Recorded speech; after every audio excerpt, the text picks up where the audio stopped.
Yang nampak sekarang ini kan persoalan ijazah palsu. Sekarang perhatikan baik-baik bagaimana cara permainan, skema permainan kedustaan di balik ijazah palsu ini. Sekarang kita lihat kasusnya. Logika akal sehat. Bapak ibu punya ijazah, datang bawa selesai. Betul apa tidak? Dah selesai itu Pak. Tidak perlu ada menghabiskan dana sekian, ini sekian. Tidak perlu turun tangan, tidak perlu Pak.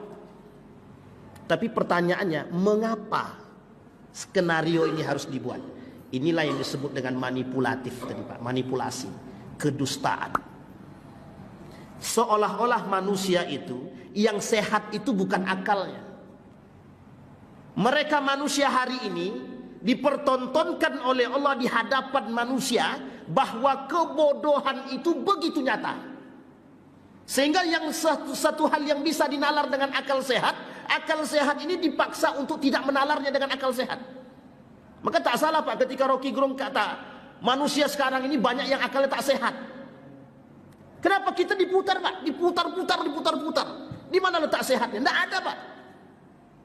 Coba bayangkan, manipulasinya itu di situ Pak. Begitu juga dunia ini Pak, sama.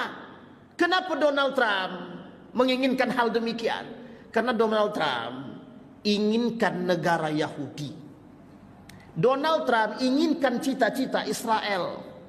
Tapi bagaimana caranya? Semua muka dunia ini sekarang menganggap Israel ini sudah genosida. Tapi cari cara yang lain. Dibuat manipulasi sedemikian rupa. Ada perjanjian Abraham, ada perjanjian A, B, C, D, investasi. Donald Trump menjanjikan kepada Saudi Arabia itu membantu pariwisata Saudi Arabia. Dengan catatan, Saudi Arabia mau berinvestasi ke Amerika dan, ada dannya Pak, mau ikut serta dalam perjanjian Abraham. Bapak Ibu harus paham perjanjian Abraham itu apa.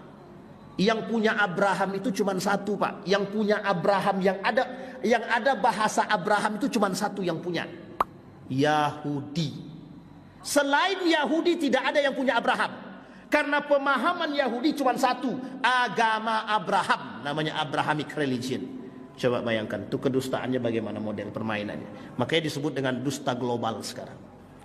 Manipulasi global. Uniknya kita yang akal sehat tadi dibuat tidak sehat, disuruh mengikuti urusan-urusan yang seperti ini. Dipaksakan untuk mengikuti itu, biar urusan yang lain terasingkan dan tidak tercover dan tidak terfikirkan.